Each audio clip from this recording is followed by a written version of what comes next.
పంజాబ్, హర్యానా మధ్య నీటి పంపిణీ వివాదం కొనసాగుతోంది. దీని చారిత్రక చట్టపరమైన మూలాలేంటి? 6 దశాబ్దాలుగా విస్తరించిన ఒప్పందాలేంటి?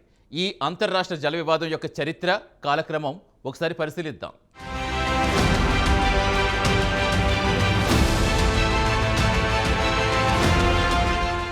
పంజాబ్, హర్యానా మధ్య చాలా కాలంగా ఉన్న నీటి పంపిణీ వివాదం మరోసారి రాజుకుంది. భాక్రా నంగల్ ఆనకట్ట నుండి నీటి సరఫరాతో తాజా తగ్గింపుపై ఉద్రిక్తతలు పెరిగాయి.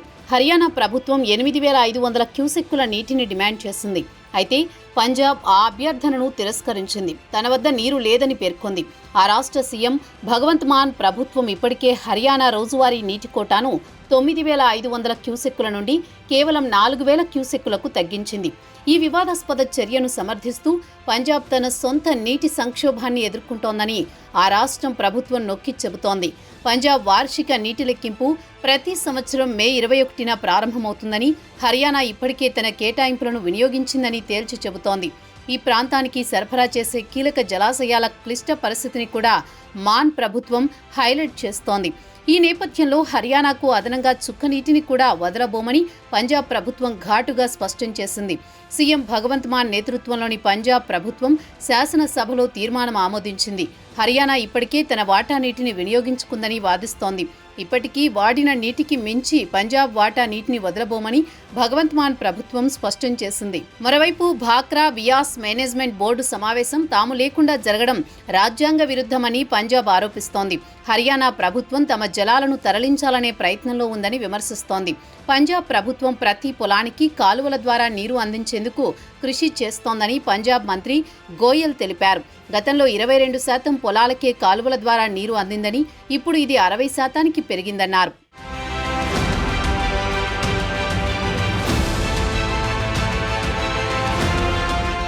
అయితే హర్యానా ప్రభుత్వం వివరణను అంగీకరించడం లేదు. పంజాబ్ దీర్ఘకాల అంతరాష్ట్ర జలాల భాగస్వామ్య ఒప్పందాన్ని ఉల్లంఘించిందని ముఖ్యమంత్రి నయాబ్ సింగ్ సైనీ మాన్ ఆరోపించారు. మాటల యుద్ధం మరోసారి అంతరాష్ట్ర నదీ జలాల వివాదాల సమస్యను తెరపైకి తెచ్చింది. ఈ వివాదం ప్రధానంగా సత్లుజ్ యమునా లింక్ కాలువ చుట్టూ తిరుగుతుంది. ఇది 2 రాష్ట్రాల మధ్య నదీ జలాల సమాన పంపిణీ సులభతరం చేయడానికి ఉద్దేశించిన ప్రతిపాదిత మౌలిక సదుపాయాలు. అయితే కాలువలు ప్రారంభమైన దశాబ్దాల తర్వాత కూడా అసంపూర్ణంగా ఉంది.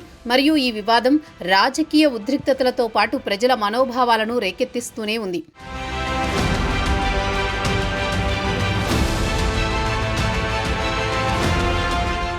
ఈ వివాదానికి మూలాలు 1966 పంజాబ్ నుండి హర్యానా విడిపోయినప్పటి నుండి ఉన్నాయి. పునర్వ్యవస్థీకరణలో భాగంగా పంజాబ్ గుండా ప్రవహించే రావి మరియు బియాస్ నదుల నుండి నదీ జలాల వాటాను హర్యానాకు ఇస్తామని హామీ ఇచ్చారు. దీనిని అమలు చేయడానికి SYL కాలువ ద్వారా పంజాబ్ భూభాగం నుండి హర్యానా వాటా నీటిని తీసుకువెళ్లాలని భావించారు.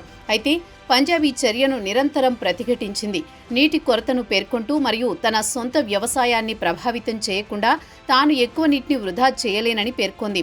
సంవత్సరాలుగా పంజాబ్ తన భూగర్భ జలాలను అధికంగా దోపిడీ చేస్తోందని మరియు మరింత మళ్లింపు నిలకడలేనిదని వాదించింది.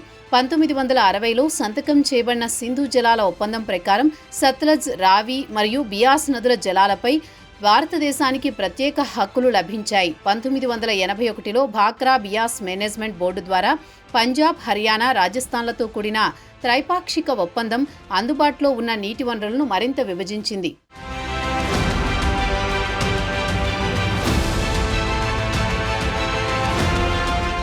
హర్యానా వాటా సమర్థవంతంగా చేరేలా చూసేందుకు SYL కాలువ అని పిలువబడే ఒక పెద్ద ప్రాజెక్టును 1982 ఏప్రిల్ 8న అప్పటి ప్రధాని ఇందిరాగాంధీ పాటియాలా జిల్లాలోని కపూరీ గ్రామంలో ప్రారంభించారు. పంజాబ్లో 122 కిలోమీటర్లు, అలాగే హర్యానాలో 92 కిలోమీటర్ల పొడవుతో కలిపి 214 కిలోమీటర్ల వరకు విస్తరించాలని ప్రణాళిక వేయబడిన ఈ కాలువ త్వరగా రాజకీయంగా వివాదాస్పదమైంది.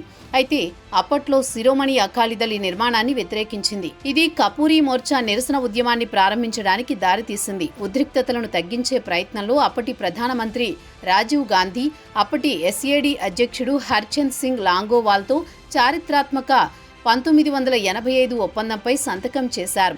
ఇది నీటి పంపిణీ తిరిగి అంచనా వేయడానికి ఒక ట్రిబ్యునల్ను ఏర్పాటు చేస్తామని హామీ ఇచ్చింది. దీని ఫలితంగా సుప్రీంకోర్టు న్యాయమూర్తి వి బాలకృష్ణ ఎరాడి నేతృత్వంలో ఎరాడి ట్రిబ్యునల్ ఏర్పడింది. 1987 నాటికి ట్రిబ్యునల్ సవరించిన వాటాలను సిఫార్సు చేసింది. ఈ ఏర్పాట్లు ఉన్నప్పటికీ కాలువ అసంపూర్ణంగా ఉండడంతో నీటి పంపిణీ వివాదాస్పద అంశంగా కొనసాగుతోంది.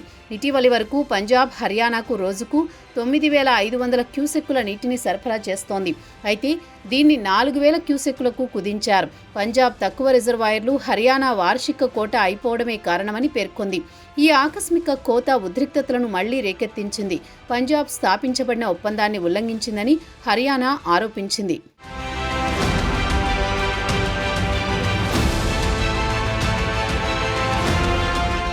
పంజాబ్, హర్యానా నీటి పంపిణీ ప్రతిష్టంభనలో చిక్కుకున్నాయి. రెండు రాష్ట్రాల మధ్య పెరుగుతున్న ఉద్రిక్తతల మధ్య పంజాబ్ ప్రభుత్వం నంగల్ ఆనకట్ట వద్ద భద్రత పెంచింది. జలాల పంపిణీపై పంజాబ్, హర్యానా మధ్య ఏర్పడ్డ తాజా ప్రతిష్టంభన ఢిల్లీపై ప్రభావం చూపే ప్రమాదం ఉంది. వేసవి నెలల్లో దేశ రాజధాని నీటి కొరతతో పోరాడుతున్నందున ఇది ఢిల్లీ ప్రభుత్వానికి కష్టాలు మరింత పెంచుతుంది. కేంద్రం స్పందించి ఈ సమస్య పరిష్కరించాలని ప్రజలు కోరుతున్నారు.